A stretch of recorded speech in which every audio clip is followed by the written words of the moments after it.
Maka Nabi SAW pernah ditanya, siapa orang yang terbaik? Orang yang terbaik adalah yang panjang umurnya, man tala umruhu wa hasuna amaluhu, yaitu yang panjang umurnya dan baik amalnya. Siapa orang yang paling buruk? Yang panjang umurnya dan jelek amal perbuatannya, banyak dosanya. Jadi ikhwatal iman, usia ini bukan kehendak kita, ketetapan Allah Subhanahu wa taala. Ada yang diberi usia panjang oleh Allah Subhanahu wa taala, ada yang diberi usia pendek oleh Allah Subhanahu wa taala sesuai dengan hak dan ketentuan Allah Subhanahu wa taala. Pilihan Allah, bukan keinginan kita. Kita mungkin boleh meminta usia yang panjang, tapi ketetapan Allah. Namun orang yang diberi keberkahan, dia memanfaatkan usianya walaupun pendek, bisa jadi pendek, tapi penuh dengan keberkahan, penuh dengan manfaat. Yang berkahnya bukan hanya dirasakan oleh orang tersebut saja, tapi juga dirasakan oleh orang-orang sesudahnya. Kita melihat usia para ulama, tidak sedikit dari mereka yang usianya pendek, tapi berkahnya kita rasakan sampai hari ini. Syekhul Islam Ibnu Taimiyah 50 tahun 50 tahun wafat. Imam Nawawi 45 tahun 45 tahun. Siapa yang kebayang kalau kita membaca karya-karya beliau, Riyadhus Shalihin. Siapa yang sudah pernah ngaji Riyadhus Shalihin hatam? Bacanya saja enggak hatam-hatam kita.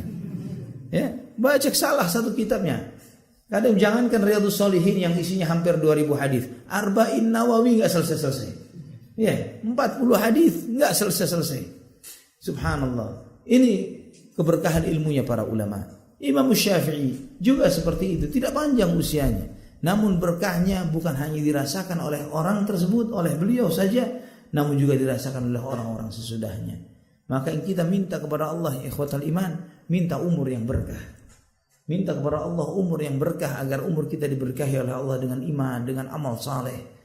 Misalnya kita bukan menjadi seorang alim, tidak menjadi orang alim memiliki karya-karya tulis, tapi paling tidak kita meninggalkan keluarga yang saleh dan salehah, anak-anak yang saleh, anak-anak yang salehah yang mendoakan kita. Nabi SAW menyebutkan, idza mata ibnu Adam inqata'a amaluhu illa min thalathin. Ketika anak Adam meninggal, terputus semua amalnya, kecuali 3 yang akan selalu menjadi aset dia di akhirat. Aset. Apa itu maksudnya aset? Adalah yang selalu memberikan pendapatan kepada kita walaupun kita tidak bekerja, itu aset. Kita selalu punya pendapatan, mendapatkan income walaupun kita tidak mengerjakannya.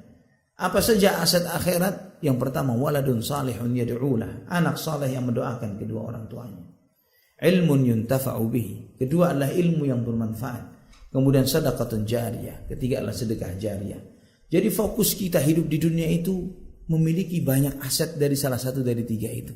Fokus kita punya anak yang saleh yang mendoakan kita, ilmu yang bermanfaat, atau sedekah jariyah. Perbanyak aset kita.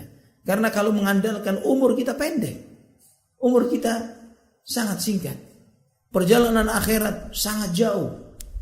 Dan di antara hikmah dari hadis ini, bahwa di antara ciri anak yang saleh adalah anak yang selalu mendoakan kedua orang tuanya.